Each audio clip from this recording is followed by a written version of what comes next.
It's laundry day, and even though you know there are no zombies in your basement, because you're an adult and zombies are not real, you still can't bring yourself to turn the light off before you go up the stairs due to the creepy hand that will not grab your ankle because, again, zombies are not real. Plus, you have an Amazon Echo, so you wait till you get safely to the top of the stairs and say, Alexa, turn off the basement light. And the basement light goes off, and you continue upstairs alive. Alexa, lock the door. Okay. Thank you. Blog Talk Radio.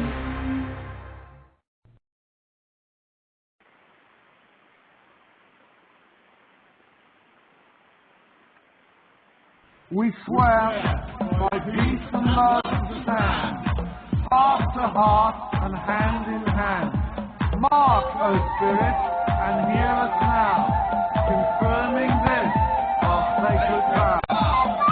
Too much hate in a world.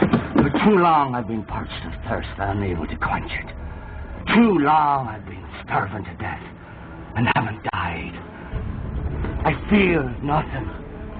Not the wind on my face, nor the spray of the sea, nor the warmth of a woman's flesh.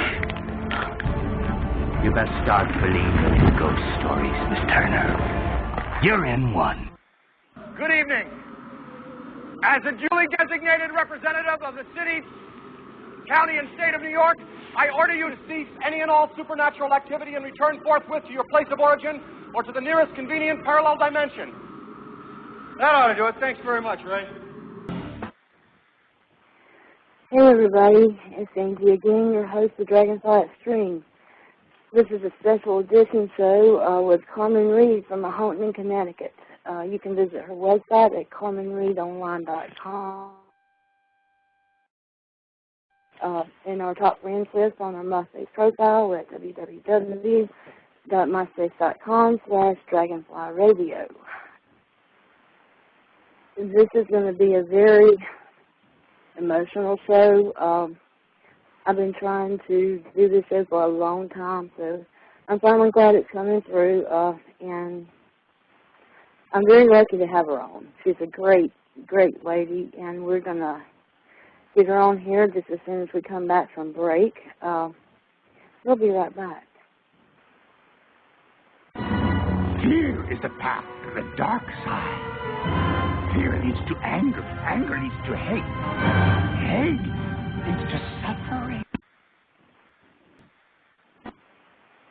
And we're back. We have Carmen on the line with us now. Carmen, that song was dedicated to you. Welcome to the show. I'm sorry, I didn't hear you. I said that song was dedicated to you. Welcome to the show. Thank you. Thank you.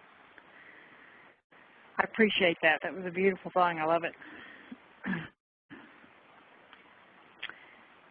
You want me to tell you?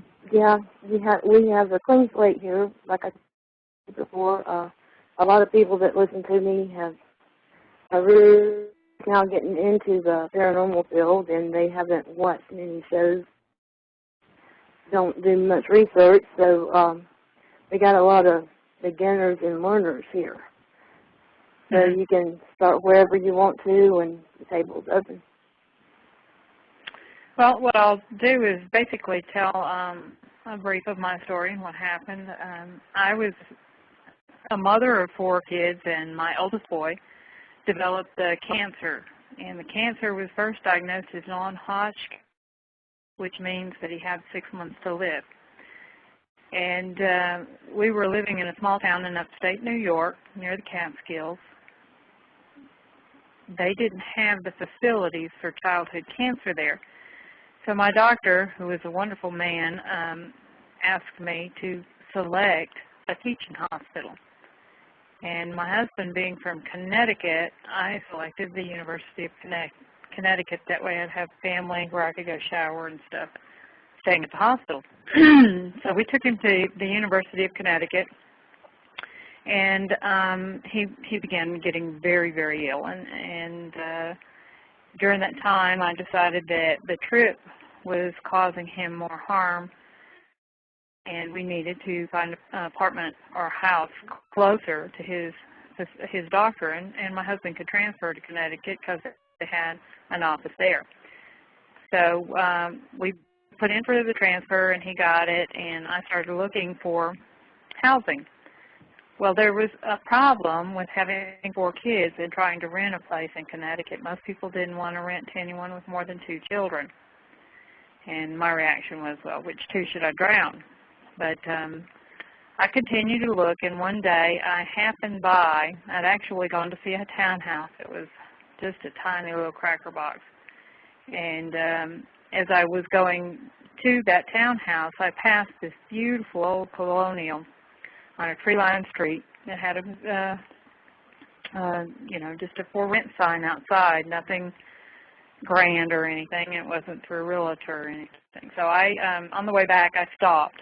I didn't figure there was any way I could afford it, and I went in. Now, I knew that there was a sign on the front, but it being in a residential area, I didn't think anything about it. I thought maybe it had been an office or some kind of little doctor's office in their home. But I went in there, and there was a construction crew. I was greeted by a young man that slid down a banister with a broken leg all the way up to his thigh. He'd broken it in that house, and he told me to go ahead and go to the upstairs, which was a funeral director's home, and he had always lived above it. He had it set beautifully. It had a lot of built-ins, like a china closet, captain's table, and then upstairs he had built-in captain beds, all in knotty pine. And the whole 4th floor was lined in pine. So I contacted the owner, and I begged the man to rent to me, and he agreed. The rent was within my budget, so I was thrilled to death. And my son had a break from his cobalt, so we weren't going to have to move for, I think it was 3 weeks or something like that. And during that time, we were in upstate New York, and he was getting weaker and weaker continually, and I was really worried. And I'd taken him for a healing mass. And healing mass, his cancer was downgraded from non-Hodgkin's to Hodgkin's lymphoma, stage 2B, which is so we were very thankful of that. But we still closer to his treatment. And so we were going to move.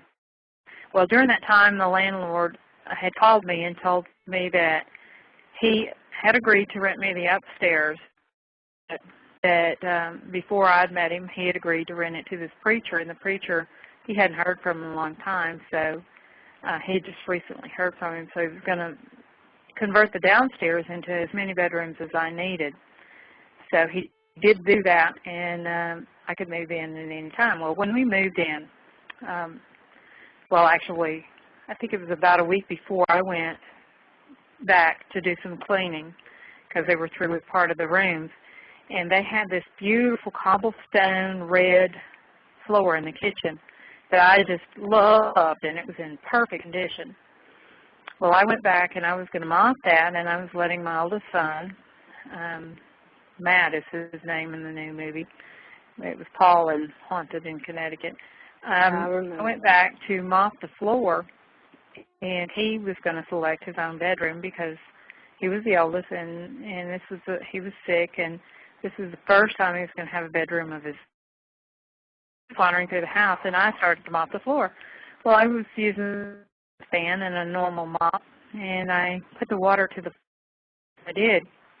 the mop turned red, and the mop water became thick and had a pungent odor, and it squeezed up through my toes and actually stained the tops of my foot. And I was very confused. Being a logically minded woman, I was looking and saying, well, how am I ruining the dye on the floor?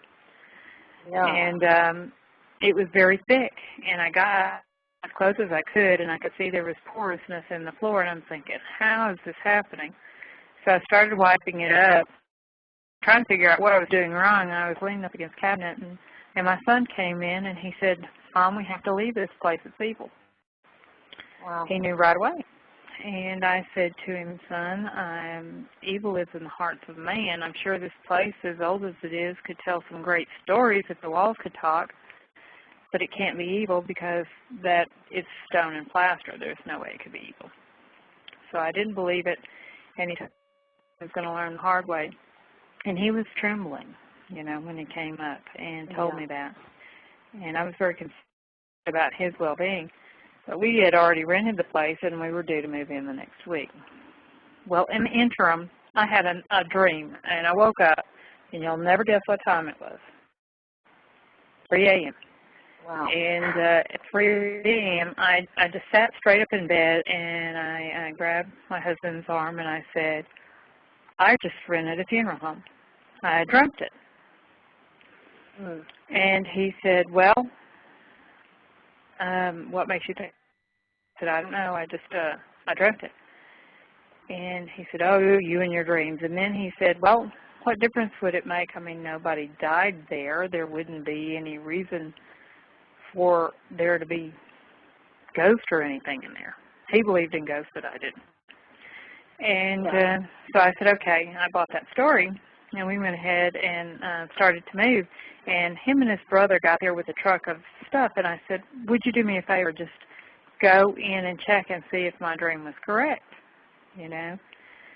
So in about 15 minutes, they come out just horse laughing. How could you not know it was a funeral home?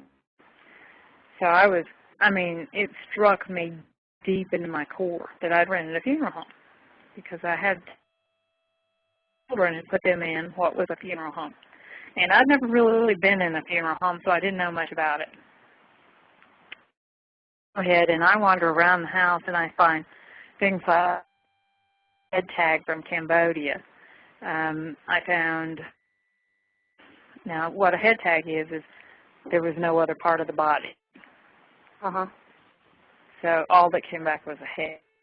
And I found a lung nail, which they use to release the air in the body cavities when it gets trapped in there, and things of that nature. And then there was an old antique embalming machine in there. So we go ahead and move in, and my son starts telling me immediately that there was a man calling his voice, his name. And I was concerned about it, and we decided not to tell them it was a funeral home, but the very first kids they met on the street, of course, told them, and they all came through and toured the morgue and what used to be the morgue. And it became like a conversation piece, but my son started experiencing things right away.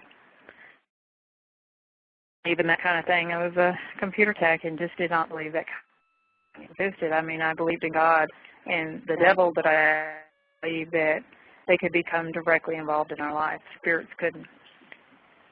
So I didn't believe him. I thought he was sick, and things started happening with the children right away. All of them started telling me these ghost stories. And one of them, one night, the kids came running up the stairs hall. Two of my boys, the two older ones, were downstairs sleeping in the same room. They decided not to have their own rooms. And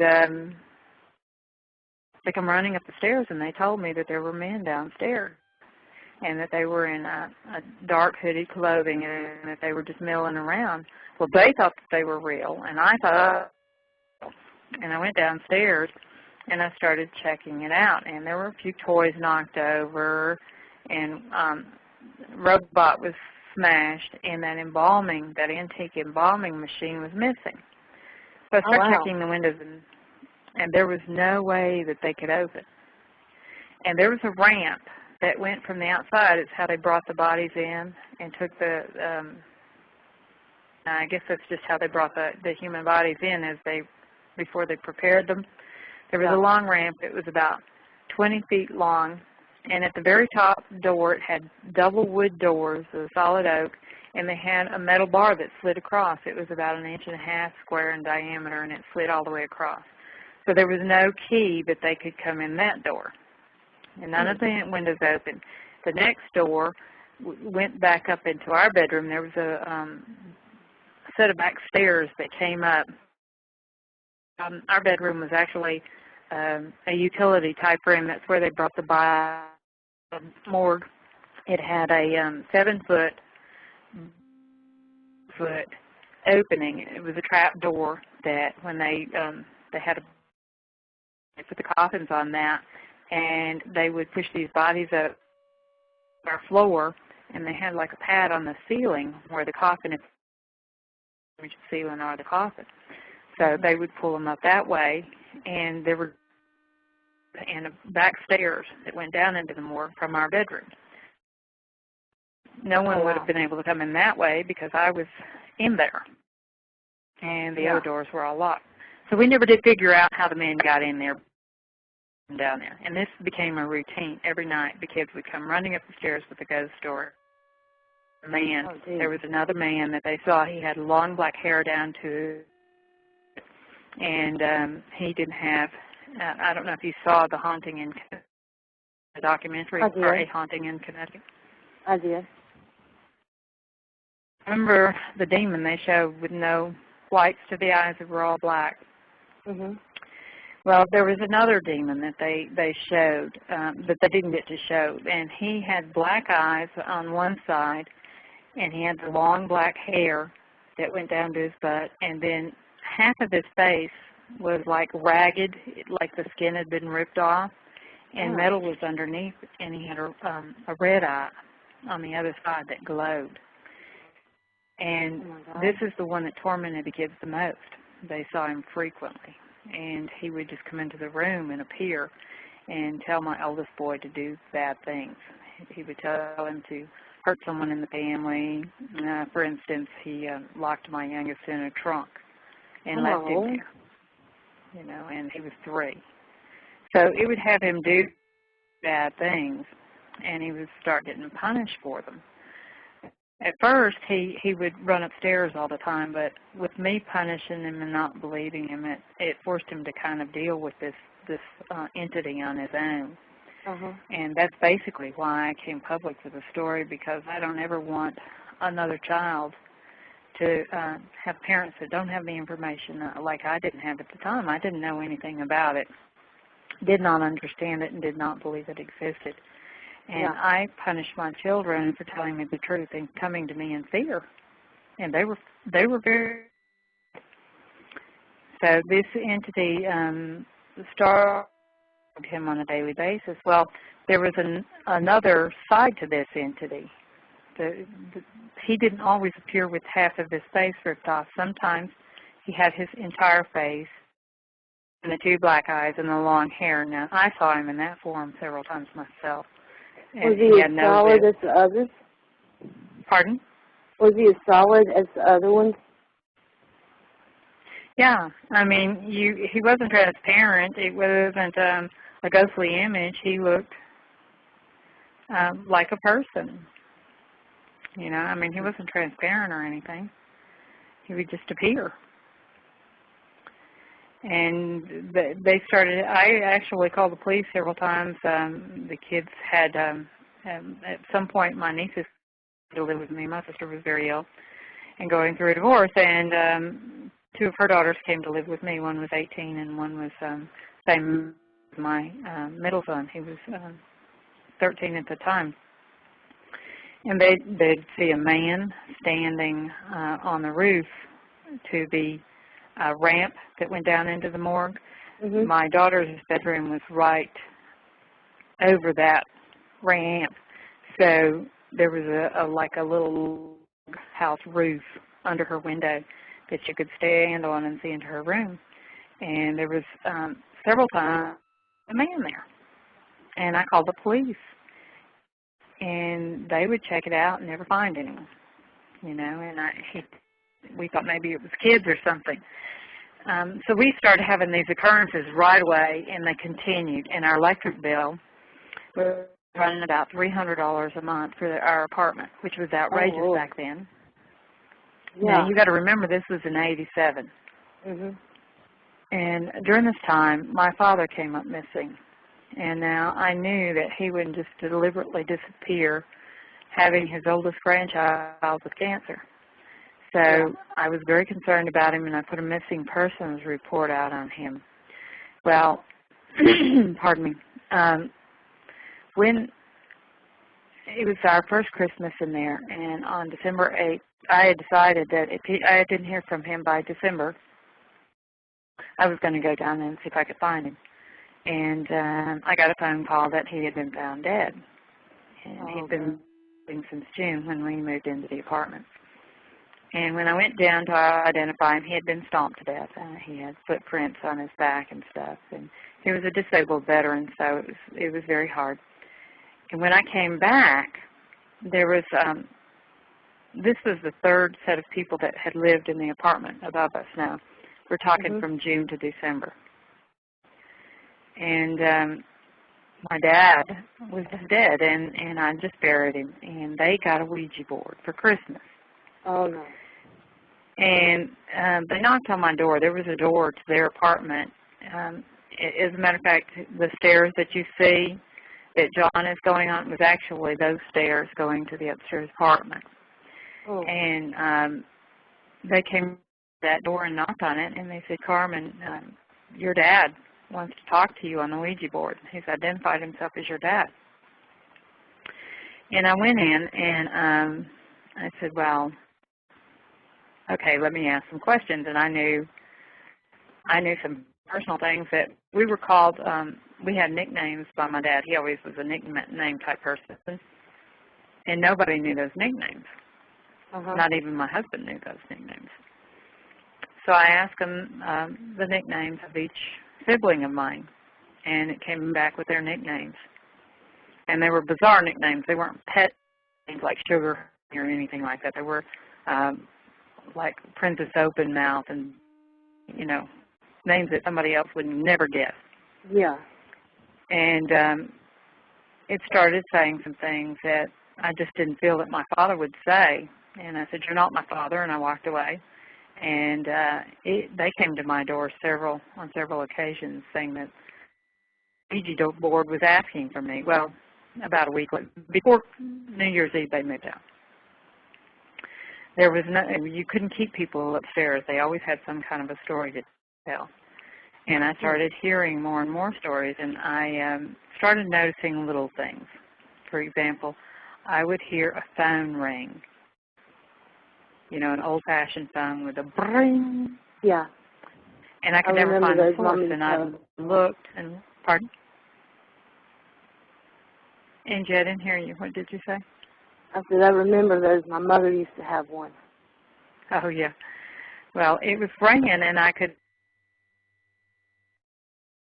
so you could, neighbor's house or something. Went down, and the disconnected long fence coming from that. And then I would be down in the laundry room. And this is kind of interesting.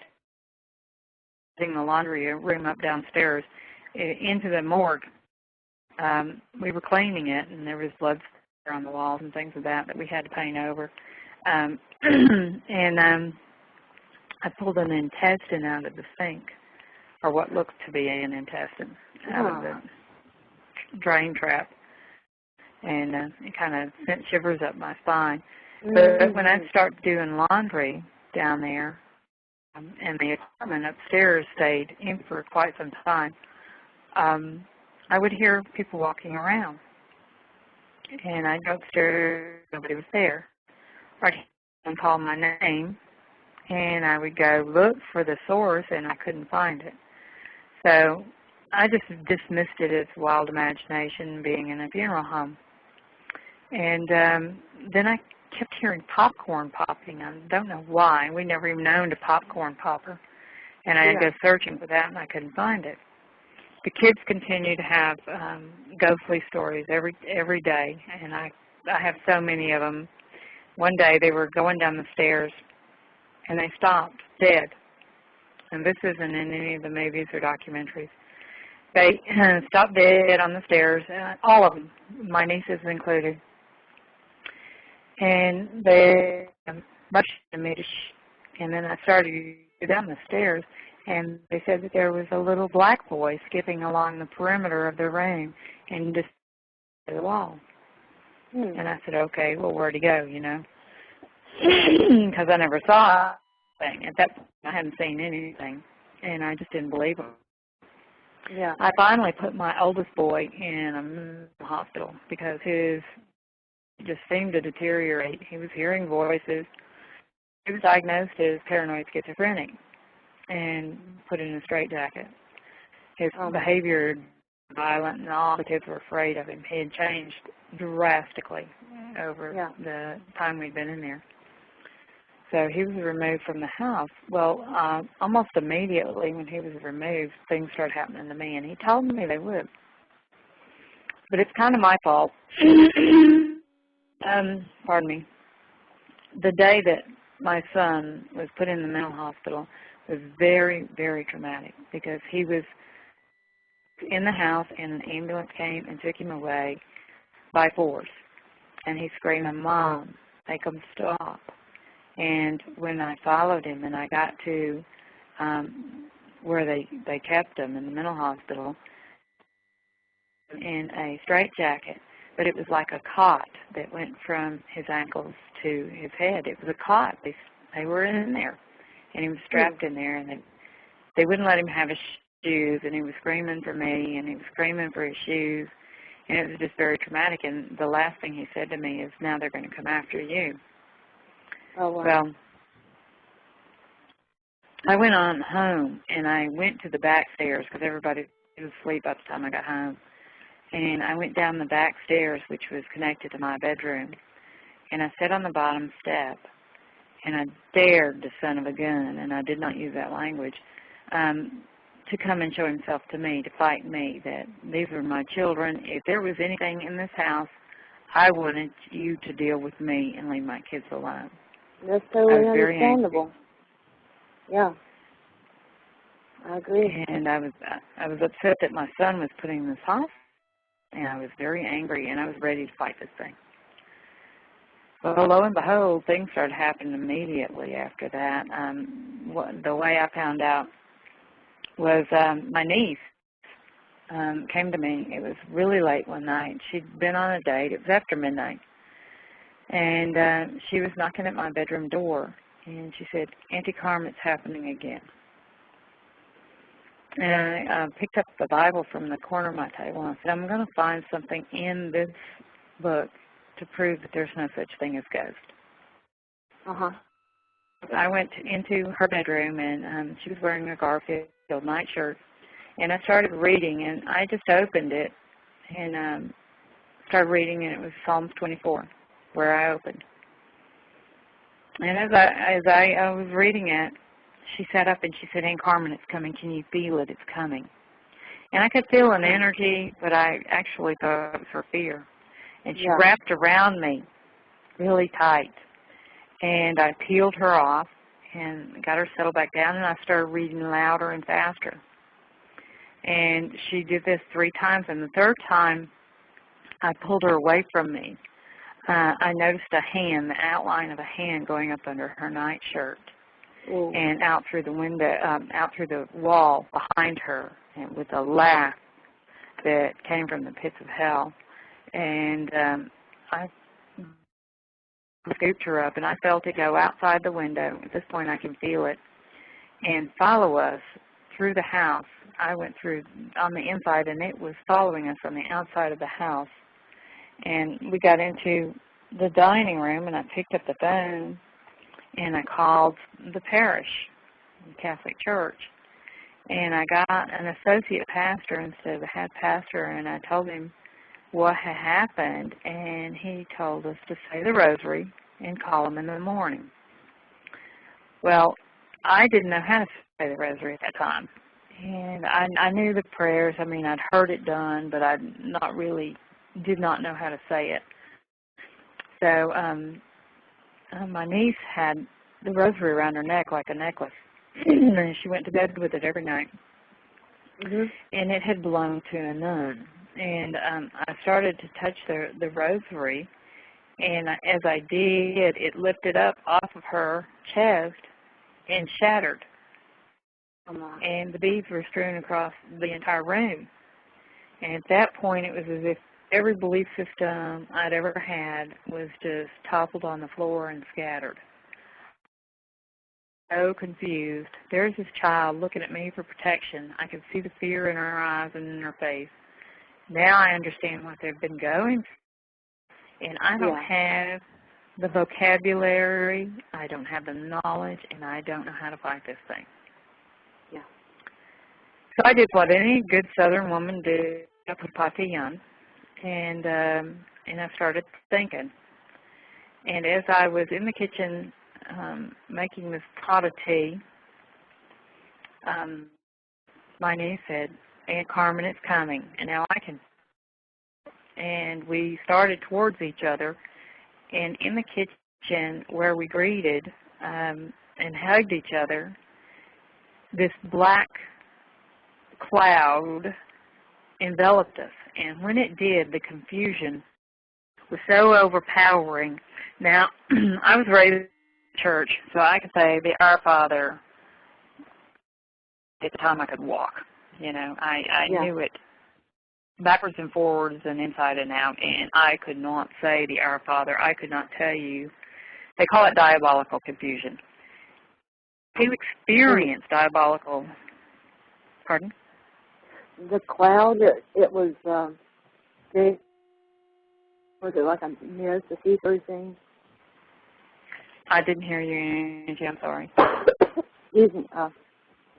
The cloud, was it like a thick, non-see-through cloud, or was it like a mist, or? You could see through it.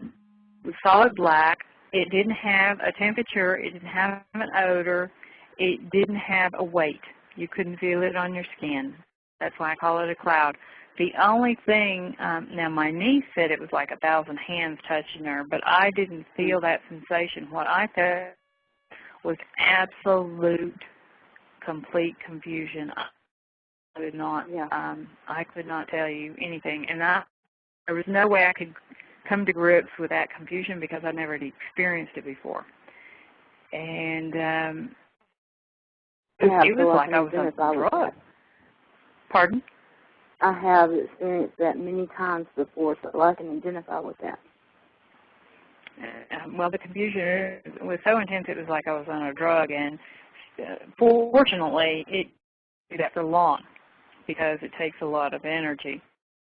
And so as soon as it released, I ran, and and I've never done this in my entire life before or since. I jumped on top of my bed, standing, and started doing the pee-pee dance. And I told my husband, I said, "This house is haunted." And he scolded me and said that the kids had convinced that this was going on too, and he basically sent me out of the room.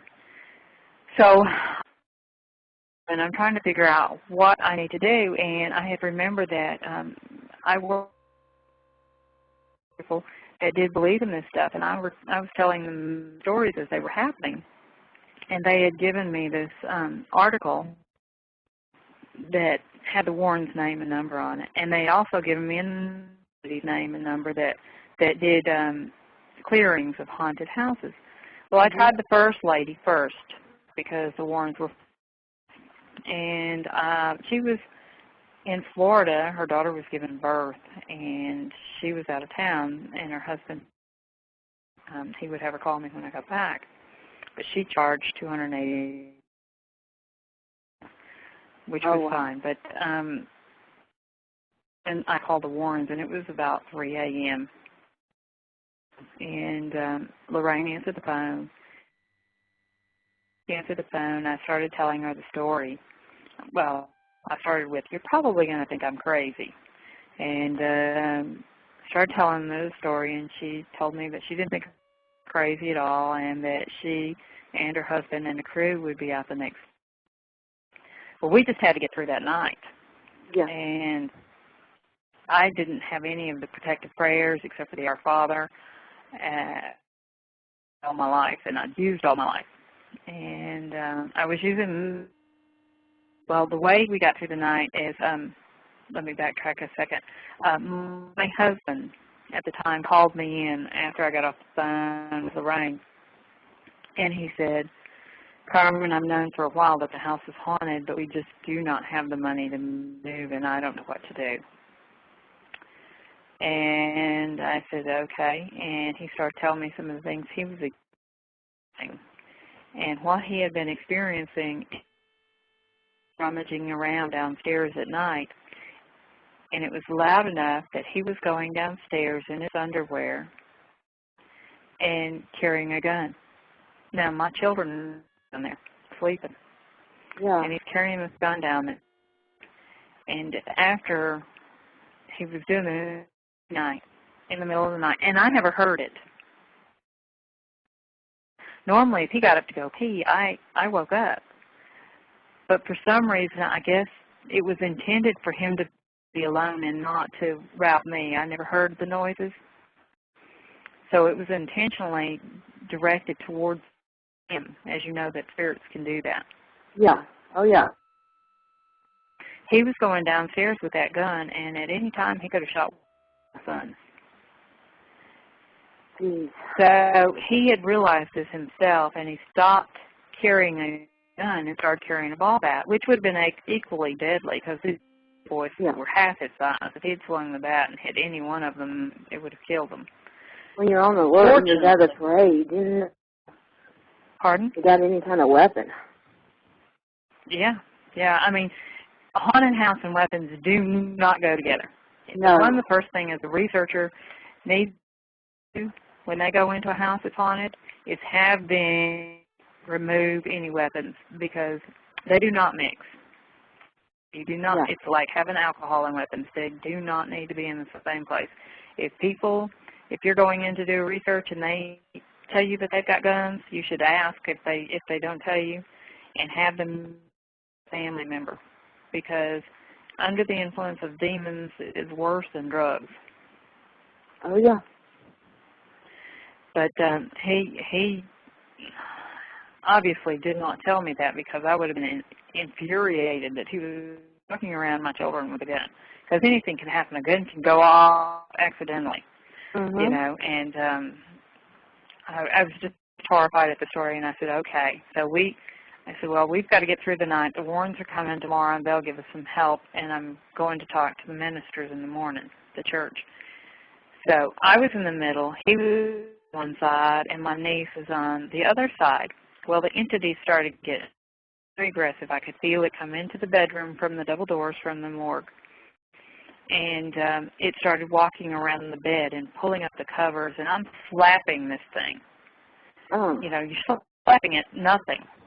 Yeah. When you slap at a demon. I'm slapping at the demon, but he's slapping me back, and it's hitting me. Oh. I mean, my head was getting knocked back. And I've been hit like that before, too. Bam, over the head, nothing there to hit me. Yeah, I mean, you hit back, and because you can't fight the thing because you hit at it just laughs. Right. You're giving it the energy. energy. Don't work. No, it doesn't. And I was kicking at it, and it started stinging, which is what the stinging felt like was like a bee sting, only lots larger with barbs that would, like a rose bush barbs. Yeah. That would tear at you. And I mean, it hurt worse than anything I've ever experienced. And it started stinging, and it started, they call it the ice rods through the feet, where it just started the entire body, and it was like an icy cold. It's like a rod of ice was stuck into your body. And it was doing that. And when it jumped on the bed, it had the small feet like a cat. It's what it felt like, only the weight of a man. Oh. And the laugh was hideous, and it sounded like it was coming from the pits of hell. And it actually got great joy out of tormenting us all that night long. We didn't get hardly any sleep. And finally, at dawn, it left us alone. And we were able to sleep for a couple of hours before we had to get up and go to work. But it did not leave us alone until dawn. And that afternoon, the Warrens come in with about 12. And we had researchers stay with us for 9 weeks. And they started experiencing things. Yeah. they started having, one of the researchers was a bicycle racer, and he was on the race. And he was at a race, and it was like an hour or two away from where we lived. And as he was racing, he was just pushed over by hands. He could feel the hands push him over. And he looked like hamburger meat. And it was all because he was helping us. Everybody that tried to help us was harmed in some way. And so it made us involve anyone else. My sister lived all in Florida, and she started hearing banging on her walls in the groups of 3 that you would get. And I started giving her some of the prayers, the St. Michael prayer and the Our Father prayer, some of the protective prayers that she could use, because things. And these were people that were far away in Tampa, Florida, and I was up in Connecticut, and because they were trying to help me, they started getting hurt. Yeah. And there is no time and space when it comes to these types of entities. Right, and it's hard for people to understand that, because it's not logical, because we are confined to time and space constraints, and they don't have that problem. But the thing of it is that we started having the clergy come in, and they came in street clothes so that nobody could identify them as clergy, in dark cars, and usually polo shirts. One day, one of the priests came in. He's the one that got us to finally get the exorcism. When he was walking through blessing, he had a polo shirt on, and I could see something pull a point out on the back of his shirt. I don't know why it chose to do that. But after that, for 3 days, the house was completely calm. And he was being tormented back at the rectory, and he never came back. And the other priest in.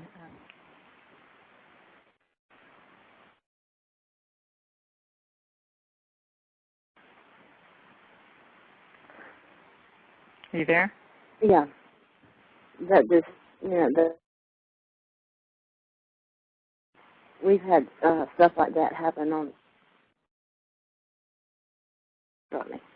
The same thing started happening. Yeah. But well, I'll go ahead and get back to the story. After that 3 days, it came back with a vengeance. And I mean, I ran out of the house, and it was stinging me in my behind, my head, and I was running down the street to get away from this thing.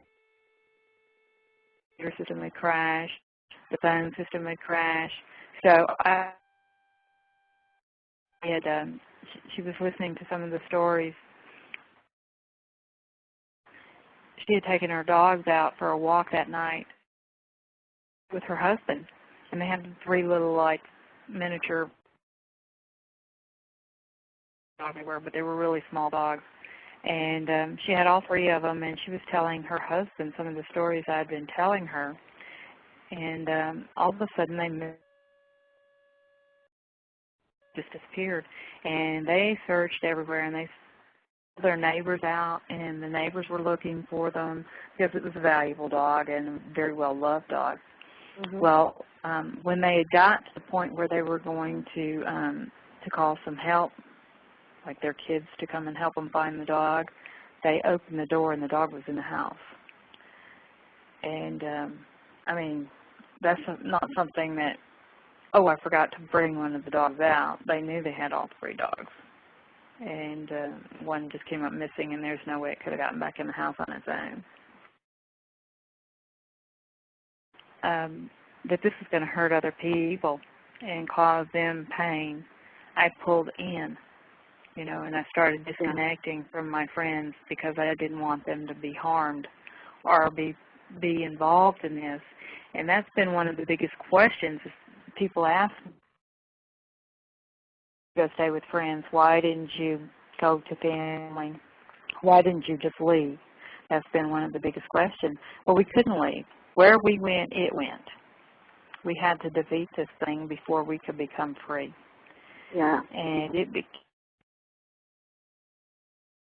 husband went to work one day, and he was at work inside. He parked his truck, went inside the building, and in a few minutes he heard a bang. And he went, and it was his truck that he had the keys in his pocket. It was an automatic truck. Building. So here we are trapped, feeling trapped. We can't go anywhere. Every time I start to go anywhere now, the car dies. I'll be in the middle of the road stuck. One day I was going, taking my daughter to the store, and if you leave any room for them to harm you, it will. And she wasn't in her seatbelt. And her and my youngest son were in the front seat beside me, and they were just cutting up, and she fell out. And I couldn't grab the door. My son grabbed for his sister, and I grabbed him, but I couldn't get my daughter. Fortunately, she had lunged forward. If she'd gone out backwards, she would have hit her head on the pavement and probably killed her. Oh, my God. She had fortunately flung forward and landed on the stomach, which protected her by the grace of God. And I scooped her up, and I remember this hurt, for this. It was her fault, and it was just out of fear. I was so and to see her go out the car door was horror, absolute horror. And I scooped her, fortunately, and the car behind us didn't run over. She was able to see us and stop, but she probably thought I was insane for scolding my daughter that just fell out of the car. I put my daughter back in the car, closed the seat belt around both of them, shut the door. That car door never opened again.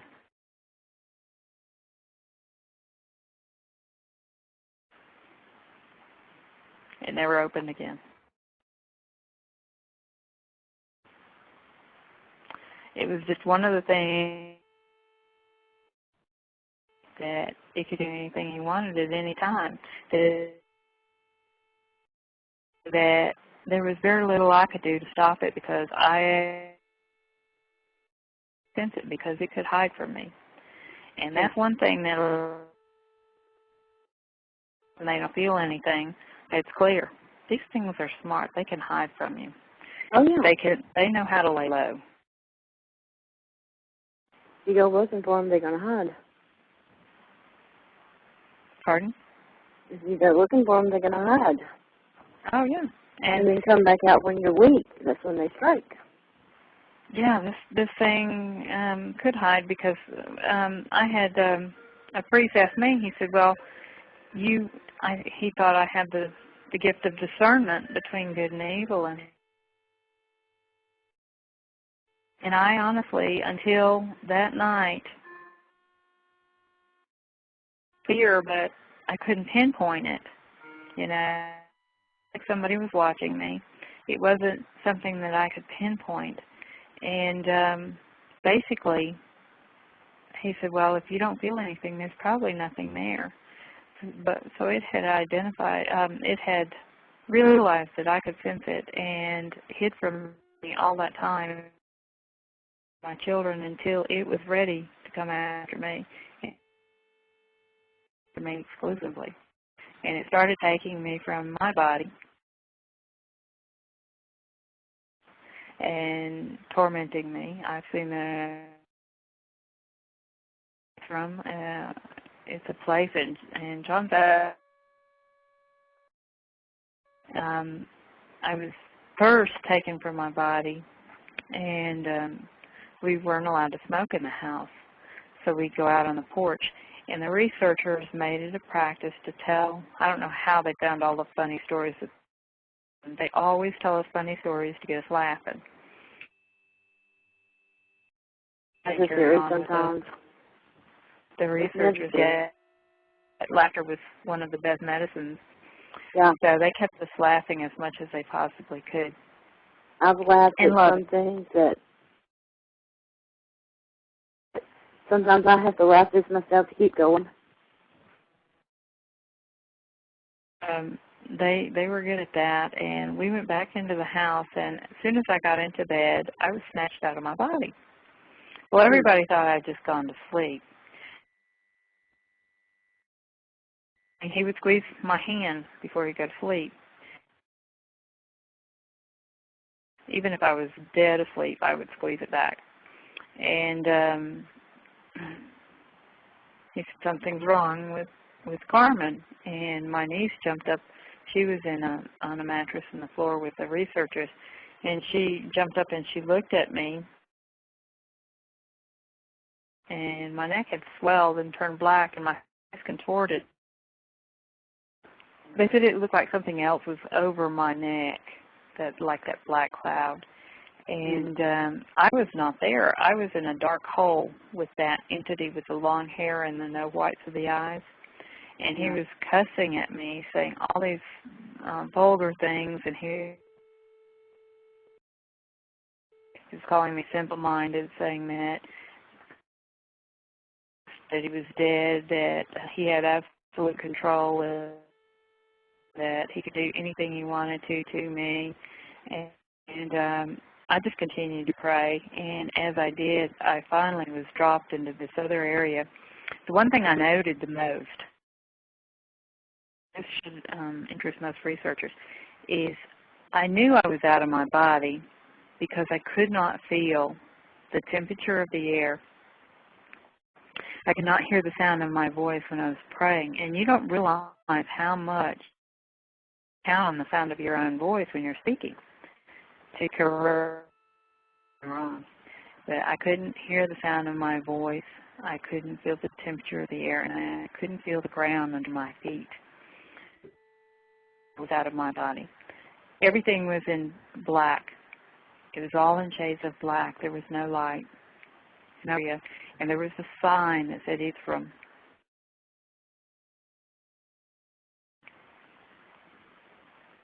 It says what?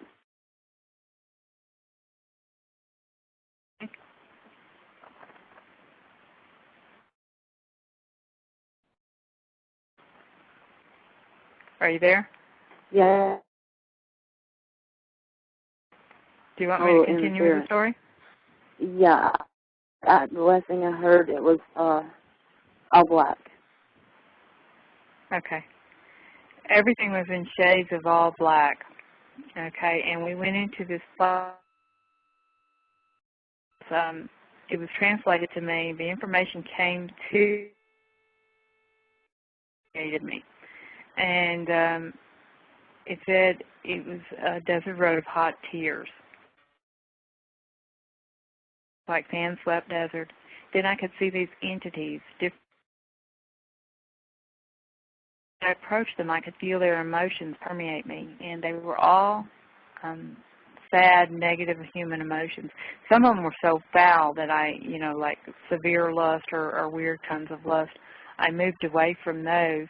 I could feel myself move away from those and get me and scared me so badly. But most of them were normal, negative human emotions like fear, anger, depression. The one that struck a chord in me that made me want to go hug it, that's the mother in me, was hopelessness, because I never experienced that in my entire life. So I was blown away by that emotion, hopelessness, and I thought if I could just go hug it, it would understand that there's always hope. And I started to move toward it, and an angel stopped me, and that's where that saying on my blog says the angel's whisper, because it was just a soft whisper that if I hadn't been listening, I wouldn't have heard. And the whisper said for me not to leave the path, that it was a trick for an eternity if I left the path. Well, it was a hard decision for me because I wanted to hug that thing, but I knew I had to listen to the whisper, and I did not leave the path. And immediately after that, I was taken back to my body, and it was 8 hours past. They had been trying to get me back to my body for 8 hours. Oh, wow. And the next thing that happened, I got back, and I felt like I'd been hit by a Mack truck. exhausted, physically, emotionally, mentally, everything. I was just totally exhausted. And everybody said, well, you sleep. And somebody was holding my hand. And I could feel the warmth of the hand, and I could see the hair on the arms and the watch on the other arm. And as I went to sleep, this person was holding my hand, and when I woke up, this person was holding my hand. Well, you know how you let go of somebody's hand and you roll over and you stretch? Mm-hmm. Well, when I'd done that, the person was gone. So I went into the researcher, and I told John Zappis, I said, thank you for holding my hand all night. He said, I didn't hold your hand all night. I just got here. I was at home last night. So I went to the next researcher and thanked him, and he hadn't held my hand all night. He had had his own battle. And I went to the next researcher, and I said, thank you for holding my hand all night. And I knew it wasn't my husband's hand. Well, it's got to be him then. And I thanked my own battle with the entity after it got done with you. And nobody held my hand all night long. But an angel. Wow. So you're never, wherever there's evil, some good, you just have to listen very carefully to hear the good, because the evil screams and shouts and shoots off fireworks and bangs and does all these things. But the angels are there, they're just whispering. And you just catch a light glimpse. Very careful and listen to the whispers. What was the pardon? Was you already feel hopeless? I didn't hear you. I'm sorry. I said that little whisper, especially if you already feel. I still didn't hear you. Forgive me. Because it's very hard to do, to listen to the little whisper, especially if you already feel hopeless. And I've been there a lot, so that's I know what you're saying. Well, the hopelessness is a lie. It's a trick, because there's always hope, Angie. There's always hope. There's always someone. There's plenty of love in this world, and there's the love from God, and that love will keep you going. You just cannot give in to the lie of hopelessness, because that's what it is. It's a lie. There's always a new day. There's always another chance. There's always a bright spot coming. You just have to look for it, and you have to be patient and not allow fear and anger and hatred and hurt to guide a pit of depression, and that is all. You have to look to the light, and you have to find joy. And it could be in the silliness of a cat. It can be, look for it. Hummingbirds, butterflies. There are so many things that you can find joy in. You just have to take the time to look for it, and not allow that cloud of you the way it had me in that house. And my life is so filled with joy, and I will not allow that darkness in it. And that is one thing I want everyone to understand, is that even in the trauma that I experienced in that house, there was an angel there. And all I had to do was listen to that whisper and find the joy and let go of the darkness. Because I chose the light. I didn't choose the darkness. And I mean, my family did break up. My marriage was dissolved 3 years ago. But I chose the light, and my husband did not. And he lives in darkness. to make that choice. That's one thing we all have is free will. And if people allow this thing to win, this entity, this darkness, and this devil, it's getting its way. You know, you cannot allow it to win. You really cannot. You just have to defeat it in every circle. If it's a song that you find joy in, listen to that song. If wherever you find joy, you can and turn your back on the darkness. Don't have to take over.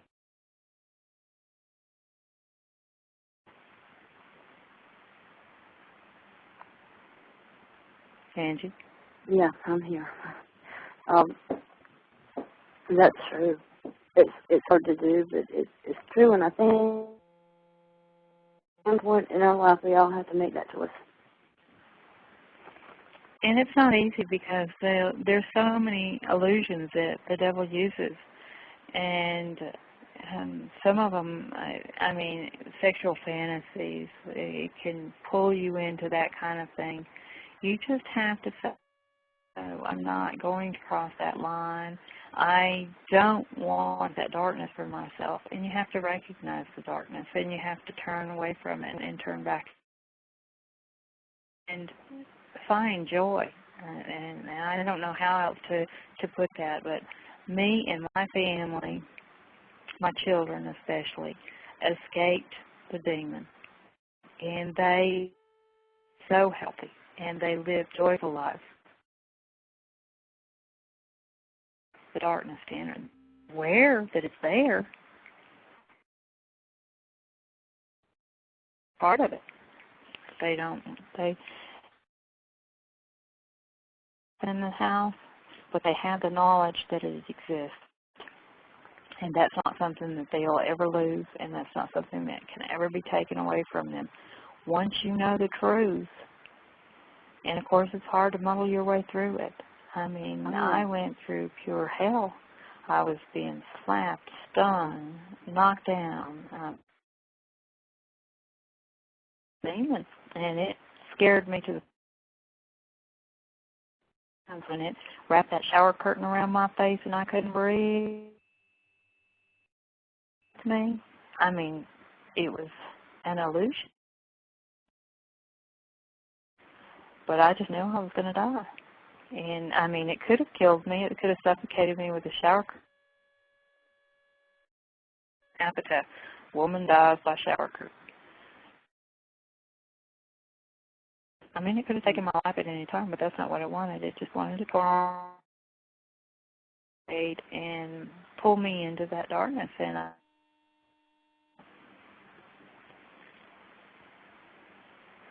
yeah. Seems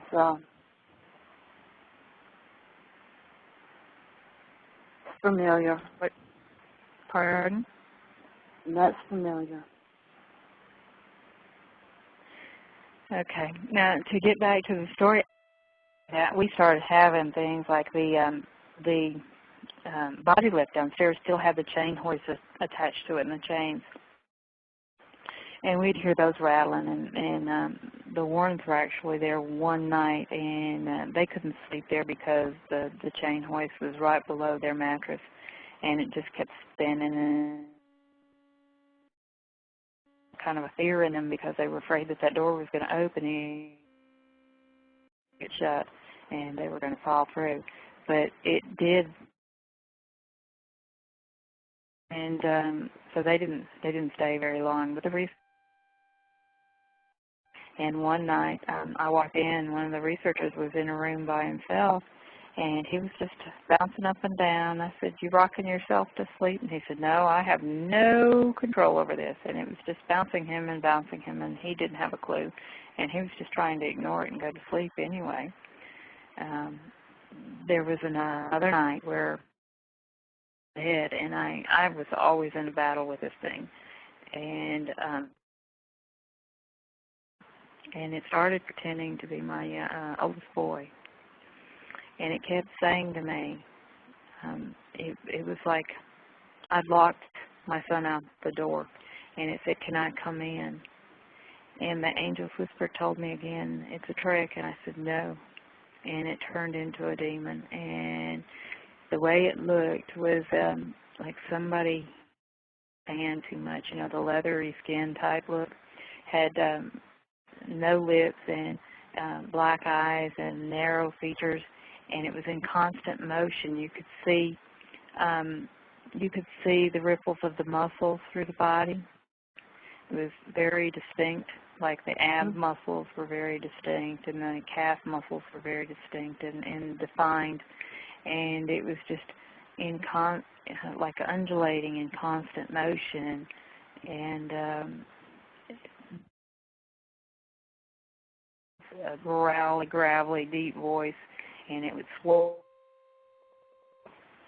And after I realized, you know, after I said that demon, I could feel the floor vibrating, like it was even ruffling, you know, and it was rumbling across, and the bed skirt was blowing out, and it was just creating havoc. And when I got up, John Zaffis was sitting there taking notes at the end of the bed. He had been watching ghost lights above me and the ruffling on the floor and under the bed skirt.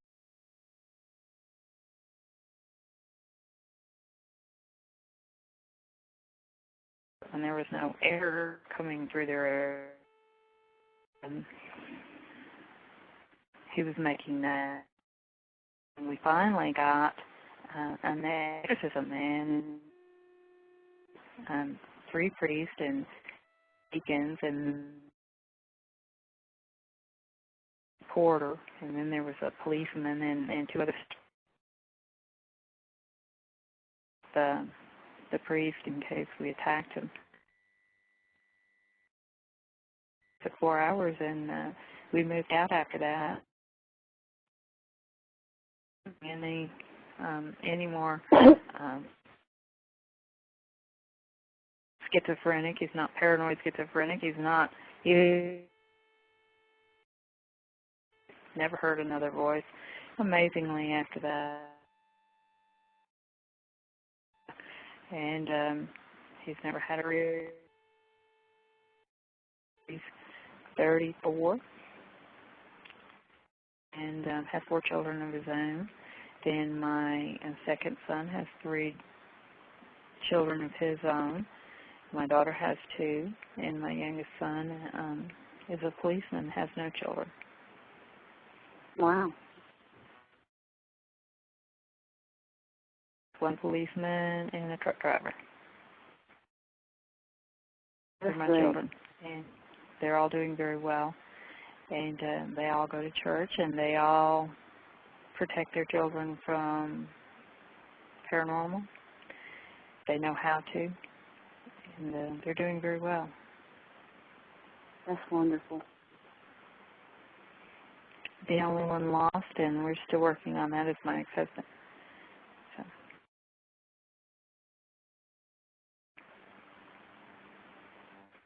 I'm sorry to hear.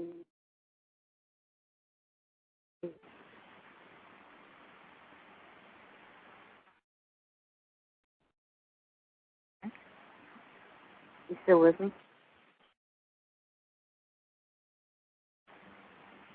You with me?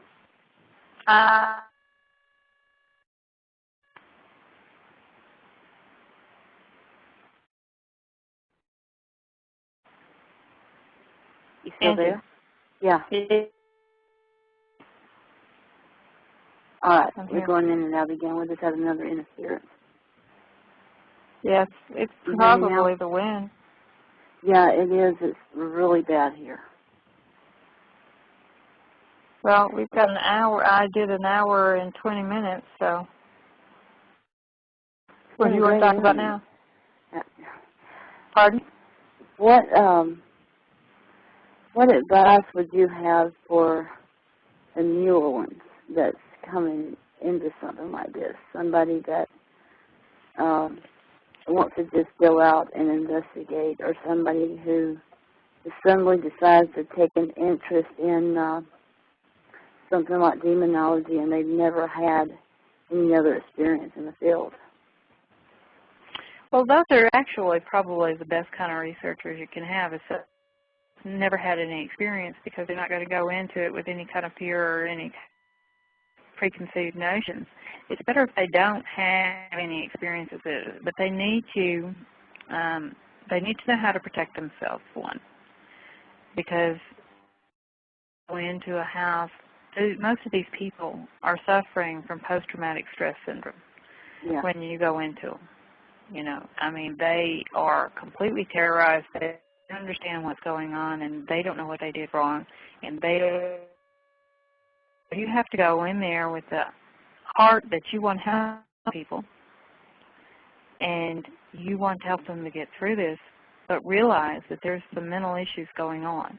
And you have to be able to recognize that and sort out mental illness from true paranormal activity. Yeah. And that's very difficult to do. So the way you can do it is, if you can, they had me take a psychological test that church did. But I know that the normal researcher's not going to have access to that unless they can find a psychiatrist that will develop one for them. Right. But paranormal activity,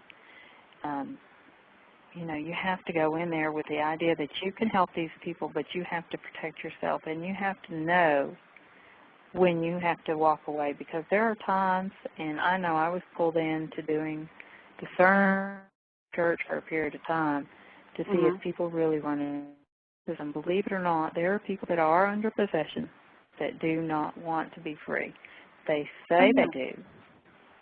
They say they want to be free, but they cannot get used to the aloneness. They cannot get used to the not being told what to do constantly.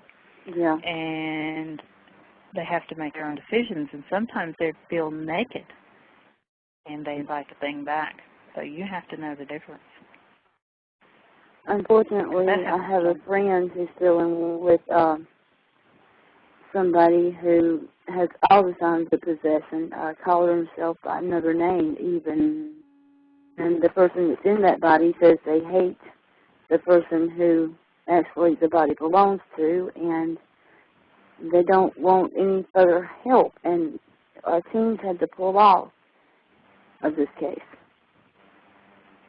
Yeah, you have to know when to walk away, because there are some times you cannot solve this problem. I mean, if someone is so used to being advised constantly what decisions to it's very hard for them to lose that. And I dealt with a woman that had someone telling her what to do since she was 6 years, an entity. And she did not want to be released from that. She didn't want to feel the aloneness. Yeah. Aloneness that you feel when that's gone. They didn't see it, and they see it as aloneness. So you have to understand the difference. Once a person is gone under full possession, it's really hard to get them out. Oh, yeah. Because they had to say yes to it. Yeah. That's a point that I'm trying to make to a friend of mine who can't understand or won't understand, I'm not sure which, that person is not her friend that she knew before the possession took place. It's not her friend she's talking to. And that's a decision, you know, that she herself is having to handle, and I can't seem to make her understand that. Yeah, but see, that's the one thing that you have to go. You shouldn't try and deal with a possession case with a friend anyway. You should always be objective. And she needs to get somebody that doesn't know this woman in to handle the case, because you can't. It's like a doctor treating a family. You can't have the right perspective that you need to have to help that person. Personally, I don't know the possessed woman, but I do know the investigator that's trying to help her, and the investigator is her friend, and I'm trying to make the investigator understand that that's not her friend, and she don't need to be on the case. Period. Yeah. That she needs to pull back. She needs to back away from that case and have somebody else handle it, because you cannot go in with somebody that's a friend that You just cannot solve their problems because you're not going to be objective. And she needs to walk away from this case and let somebody else handle it. The thing of it is that, I'm sorry, go ahead. The thing of it is that a lot of researchers, they have this ego issue, and I don't mean to step in any toes. You have to go in without your ego because your ego's the only way. You have to realize that instrument that's going to save these people. You are just a tool. Yeah. God is the only one that can help these people. I've been saying a lot lately. Humble yourself to God and let Him work through you, you can help these people. But if you go in with this macho ego that thinks that a human can fight a demon, you're deluding yourself because you have no power over a demon and they're just going to laugh at you. You have to go in with angels. You have to go in with protection, and you're not doing it. You are just the tool. So people need to put their egos aside and forget about it because no matter how many people great you are, it's not you. Just allowing yourself to be a tool. And if you do that, you'll do more good than you can imagine. And you'll get the results you want. These people will be helped. If you go in there with this big ego that you can solve any problem, you're in trouble. Because I don't have an ego. I won't allow myself to have an ego. I know that my words come from God. That whatever good I do, whoever I touch, whoever I help, it's not me personally that did it. I've been saying a lot lately that I'm not driving this vehicle that I call my body. God just lets me think I am. Well, sometimes people just allow themselves to get in the way, and when they do, and things get mucked up. But if you just allow supernatural to defeat the supernatural, you're just the instrument there to console the people, give them the information they need. Yeah. And that's hard to do sometimes, especially when you want to help so bad. And you've got someone who's not receptive to it. They call you in, and then they become unreceptive, and you feel like you failed. Yeah. Or you have to put your ego aside again. It's not you. It's just what's going on. You have to walk away. You have to know when you can walk away. Because there are sometimes people just do not want help. They don't. I've had many people say, oh, I don't want the spirit to go away. Mm-hmm. Okay. Then what do you call me for? Yeah. You deal with it. That's been said to me a lot. And I've had to walk away from a lot of them. And, you know, I'm like, they call me in, and I do all this work, and I get to this point, and then after I'm finished, and I'm through giving them all their information, then they're like, well, okay, thank you, bye. And they're still waiting.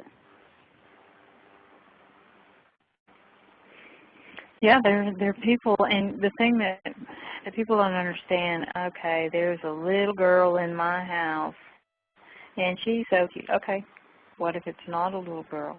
What if it's a demon pretending to be a little girl? Exactly. They can shape shift. Yeah. That's what I stress to people. These things can shift. They want to. They can be who they want to be. They can get into your mind that only you know. Well, there's another thing, too, that you got to look at. Okay, it is the spirit of a little girl. She found. We need to help her cross over. We don't want her from her mom. We don't want her being away from her grandma. There's somebody on the inside waiting on her, and we need to help her understand what's going on and to help her cross over. Because there are human spirits They Oh, can yeah. be great. It is. Yeah. And they can be an interesting thing to talk about, and they can help you find things they can do all kinds of things and be great company for you. But they're not where they're supposed to be. Now, there's some that aren't, no matter what you do, because they're earthbound because they choose to be. Yeah. But then there are those that are trapped. They don't understand what's going on, and they need to be sent into and crossed over to their family members who are waiting there to love them. And these people that say, oh, I want to keep my ghost, they're not thinking of anybody but themselves. That's right. Humans have a tendency to be selfish.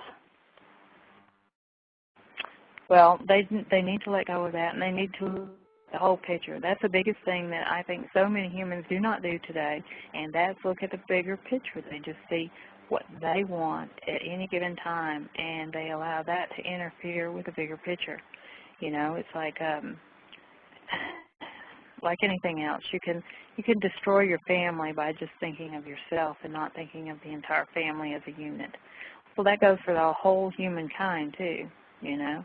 We don't want these humans, spirits trapped here on Earth. They need God to grow and to continue on because they have an existence they need to get on with, not be a conversation piece for us. Yeah. That's I've been harping a lot on a lot of subjects on the show, but the exploitation part, I'm seeing it happen so much with some other groups, and it really makes my skin crawl when they exploit the spirits themselves. That's just, I don't even have words for that. That's not. Well, I'm not going to sit in judgment of someone else. I mean, they have to judge themselves because they will be held accountable. And if they need proof of that, they need to look at the work they're doing. Yeah. Because we are held accountable for our actions, and the people in the paranormal field should be the ones that recognize this most, because we will be held accountable, and whatever will follow us. I mean, the day we die is not the end of our life, our existence. It's just the end of the physical body. And what we do, we're going to have to carry with us. We're going to have to feel guilt, and we will still feel all those emotions. So we have to be careful with how you live your life. Try and be a light instead of I'm so bad. And try and be a light and a giving person, because there is nothing more fulfilling than that, instead of a taker. I mean, there's lots of takers in this world, and they will exploit children, whatever they can exploit. Well, they're going to be held for that, and I feel sorry for them because I've seen where they're going to go. Yeah. I agree. Thank you for coming on and sharing all this. It's the last one. I just said I avoid judging other people because as I so. And that's one thing I try to remember every day.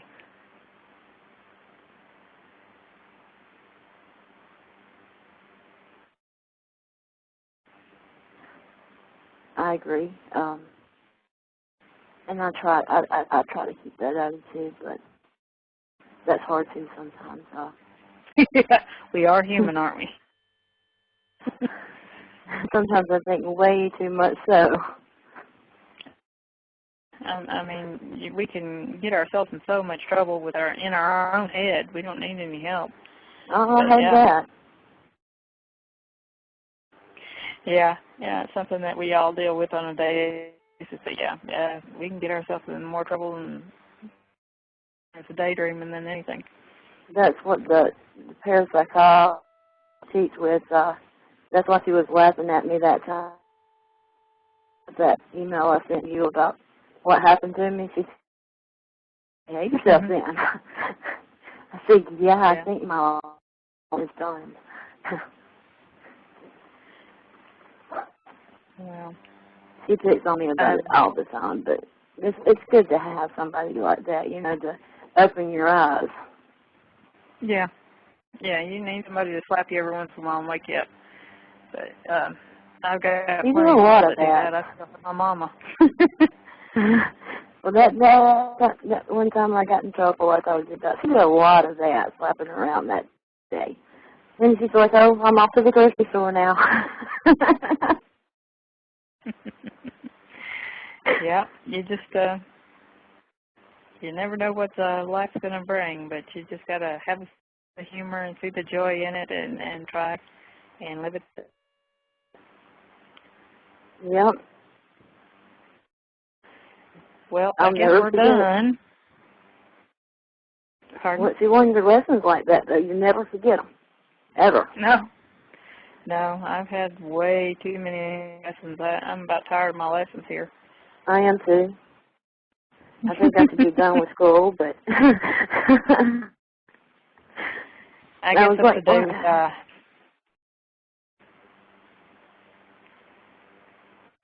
I guess we just have to learn to enjoy the journey. That's a big thing. Yeah, she was enjoying it that day. She said, oh, I'm off to the grocery store now. I'm like, well, how can you just hear this from me and then you say, oh, I'm off. Behave. And then, boom, she was offline.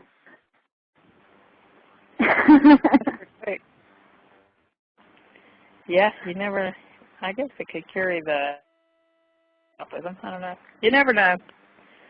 You just never know. Well, are there any other questions for me, kiddo? Well, I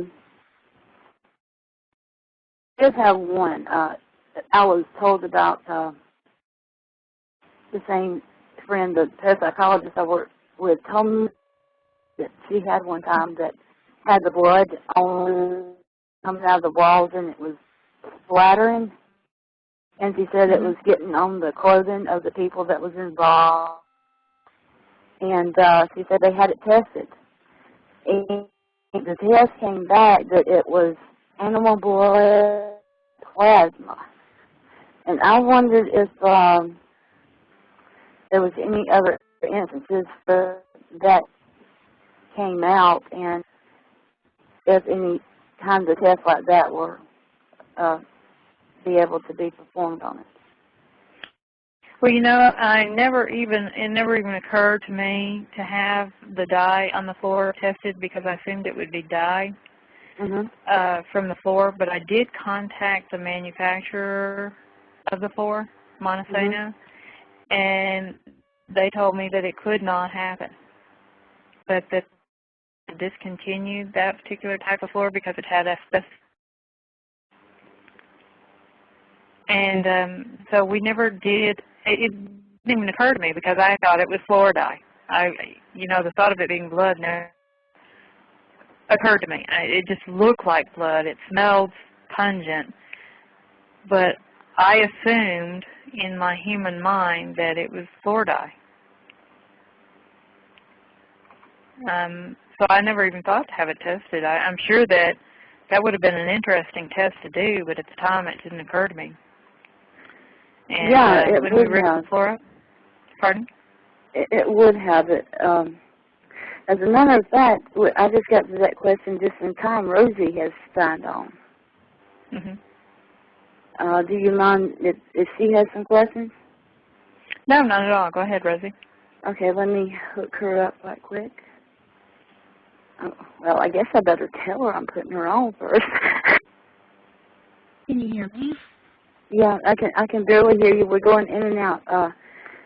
Everybody, this is the guest I was talking about. I was going to have on the guest co-host, Rosanna Hawkins from Southern Spirits. Carmen has went to take a little break just now while I hooked you in, Rosie. But we're open for questions now. About over, but she said she would take questions. Oh, wow, okay. So, yeah, you got some time. Yeah, your voice is going in and out there. It's kind of hard to Yeah, it's been like that through the whole interview. The wind's blowing up here, and it's interfering with my satellite signal. Ah, I see. Okay, I'm back. Hey, we got Rosie here. This is Rosanna Hawkins from Southern Spirits. She's a Boundary investigator. Hey, Carmen. Hi, Rosie. How are you? Good. How are you doing? I'm doing fine. Enjoying the sunshine. Great. I understand you might have a question or two for me. Oh, well, yeah. I saw your show or part of the show on a haunting, I guess. And Haunting in Connecticut, yeah. Yeah. Mainly, the biggest one was, how do you deal with something like that psychologically? You know what I'm saying? Well, yeah, it's a very important question and a good question. The one thing that I use on a daily basis is pray. Pope John Paul said that, Jesus said that. And the difficulty in that is that sometimes you're overwhelmed, but you have to remember you're not ever alone.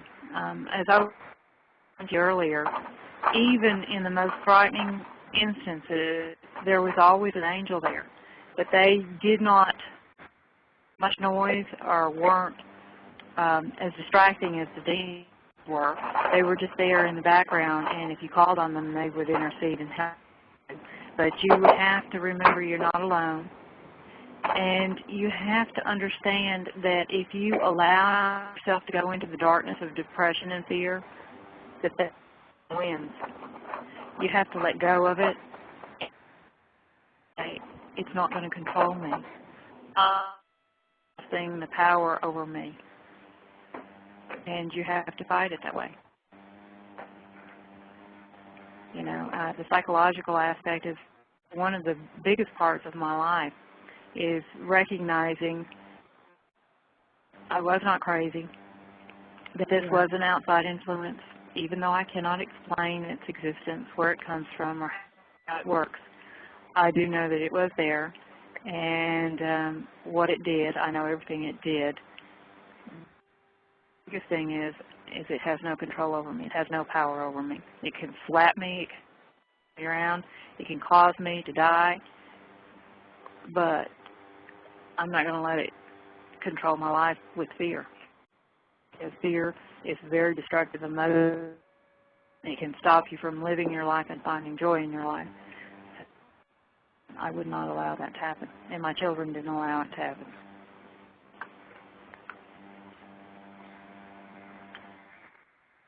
So the best advice is to overcome the fear.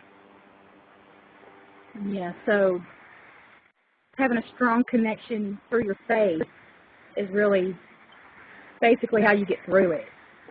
Oh, I mean, I see these people that are so traumatized, they have nothing on. Because I was raised in the church. My grandmother used to say about me, she said, some people get religion. Carmen was. True that was, because as a child, I don't remember how. I was very religious, and me through. And if I look, my husband didn't have the same faith. He didn't come through it as well. So you have to look at as a psychological influence. If I hadn't had my faith, I don't know where I'd be today. But I do see people that are so by this that they have trouble living their daily lives. They're afraid to go outside. They're afraid to be alone. They're afraid of the dark. They're afraid. I turned my life out. I'm not afraid of the dark. Yeah. And so many of these people that I've dealt with over the years are terrified of the dark. They do not sleep with the lights out. They live their lives in fear, and that's got to be horrible. I've been there. Been afraid of the dark, but I'm no longer afraid. Well, Angie, the greatest thing, afraid because I'd be lying. Hear the voice of the demon. To this day, I will run out of the room, but I come back. I mean, initial fear can send me running, but as soon as I get a hold of myself, I come back and I say, you have no power over me. You cannot. And I just don't allow it to have any power over me. Another question I wanted to ask. I hope you can hear me because y'all are kind of breaking up. I can hear you very well, thank you. Okay.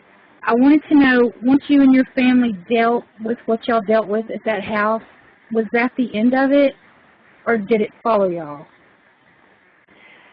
We had different degrees of, it comes back. It's always going to be, I'm always going to run into it. I've gone into houses and run into it. I've gone into doctor's offices and run into it.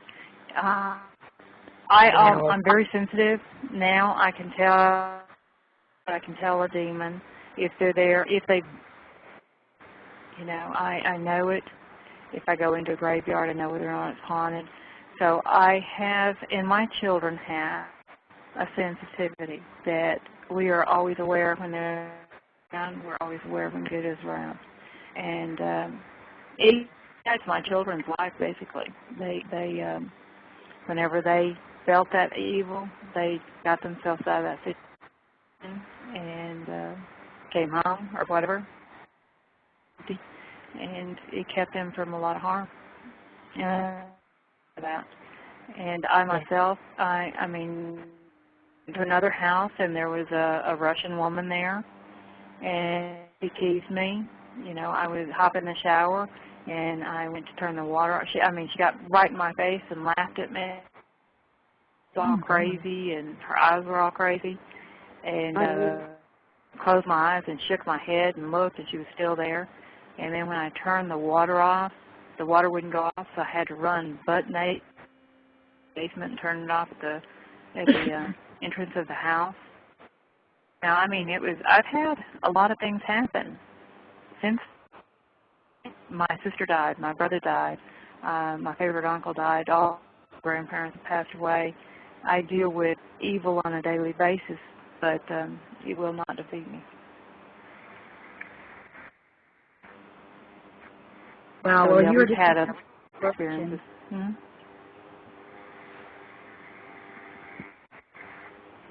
You're an inspiration to a lot of people, Carmen.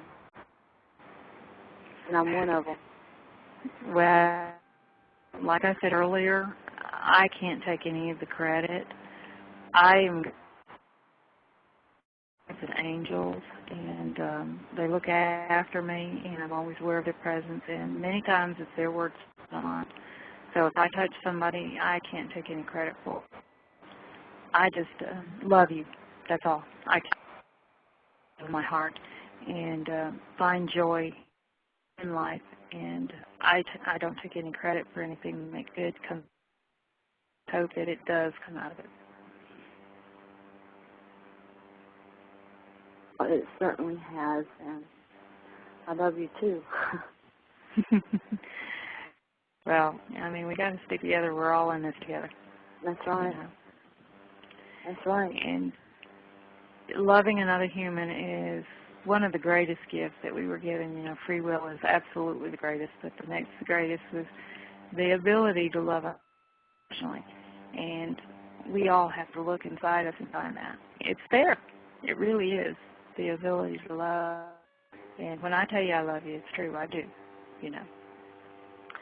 Same here. It's not a sexual type thing, which some people take it. It has nothing to do with the human flesh. It has to do with the spirit. Right. And my spirit is filled with love, and I love every human, and I want to help everyone I possibly can because that's what I'm here for. I'm a servant of God. You sure are that. Rosie? Are there any other questions, Rosie? Yeah, I don't catch off on your question. I wanted to thank y'all for, letting me be a part of this. I know I probably caught in on the tail end of it, but I think it's really great that that you do the interviews and talk to people, because there are a lot of people out there that they're afraid to talk about it, you know, afraid what people are going to think about them and think they're crazy, and I just think it's great what you're doing. Thank you. Thank you.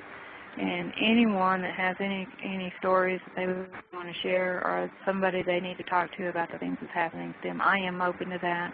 I have email. Don't do Carmen read online because I haven't figured out my password yet. But you can email me on my MySpace, and I always answer those persons. And you will get me. Pardon? I said, that's great. Well, sometimes I get a little overwhelmed and I get a little behind, but I will eventually get it all answered.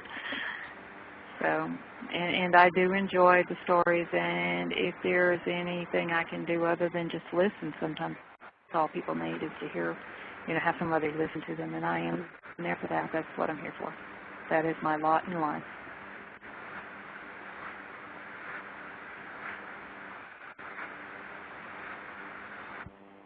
I thoroughly enjoyed this. It's given me a lot of good. I've enjoyed it too. It's gone a lot longer than we thought it would. Yeah. To me, it's worth it. I mean, I think this is I know this is the best. This is the best talk that I've had yet. And I can say that. Okay. Honestly. Yeah, I really enjoyed it, and I hope that if there's anyone out there that needs touching, I hope we did touch them and help them in some way. And I have to three in holy water and frankincense and myrrh and white candles and different candles, because you never know. Sometimes people come into my home and they bring something with them, and that's because my home, you know, two people. So I do keep a lot of protection. And I advise all people that are in the field, whatever they need, if it's sage, because they don't have Christian faith, maybe they may be a little pagan or whatever. Sage, there's always tools for them to use to protect themselves, because you do from the evil, especially if you're putting yourself on the line, it's going to come after you. Right. So. Yeah. Well, if there's no more, I'm sorry, I didn't mean to interrupt. No, I was just going to say, if there's anything I can do to help anyone, just let me know, and I'd be more happy to give you advice or just listen, whatever. Well, I appreciate that, Carmen. You just helped one, so. Okay. Well, I really want to thank you for having me on the show. I enjoyed it thoroughly, and I enjoyed it too. Hopefully we'll talk again someday. Yeah, we will. I talk to you all the time on email, but yeah. I'll email you my home phone number. Okay. If it hadn't been all right. Well, I appreciate it. Sorry. Yeah, I never get off the phone as it is.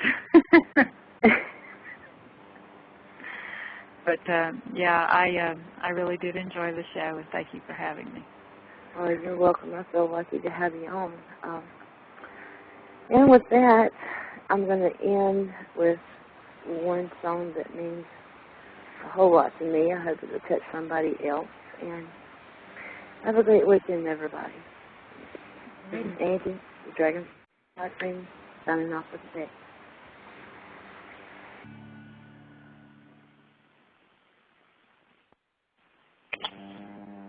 But when I am alone in the half-light of the canyon, all existence seems to fade to a being with my soul and memories, and the sounds of the big Blackfoot River and a 4-count rhythm, and the hope that a fish will rise.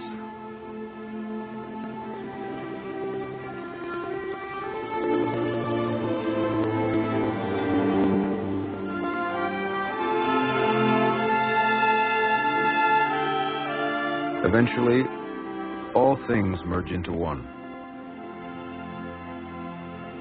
and the river runs through it.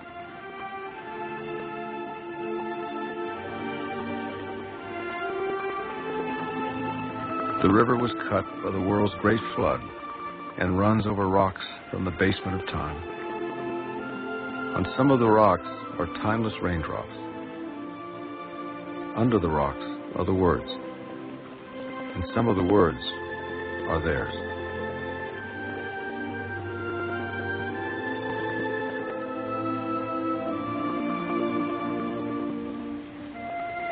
I am haunted by waters.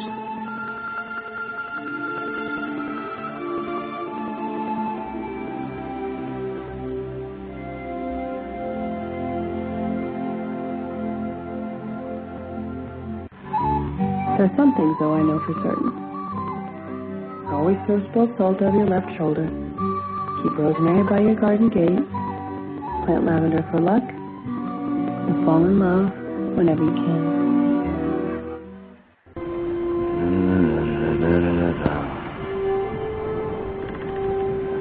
And really bad eggs.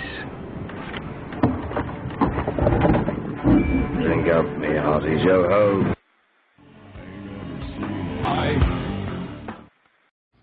So you're stuffing a raw chicken full of lemon and tarragon, and you're sweating because A, you can fit a lot of lemon and tarragon inside a chicken, and B, your date is arriving soon and you still haven't opened wine or put on music or set the mood, but you do have an Amazon Echo, so you say, Alexa, turn on date night. Okay. And just like that, romantic music begins to play, the lights are dimmed, and all you have to do is pour the wine right after you wash your hands, thoroughly. Alexa, you're amazing. My pleasure. You've been trying for half an hour to get your little bundle of joy to be a bundle of sleep, but so far nothing's worked. You tried the binky, you tried the blanky, you even made Mr. Fluffy do the Fluffy Wuffy dance. Alas, your tiny miracle has a very large pair of lungs, but you have an Amazon Echo, so you call for backup. Alexa, call Mom. Calling Mom. And just like that, Grandma to the rescue. Hi, baby. Grandma's here. Alexa, thanks. Anytime.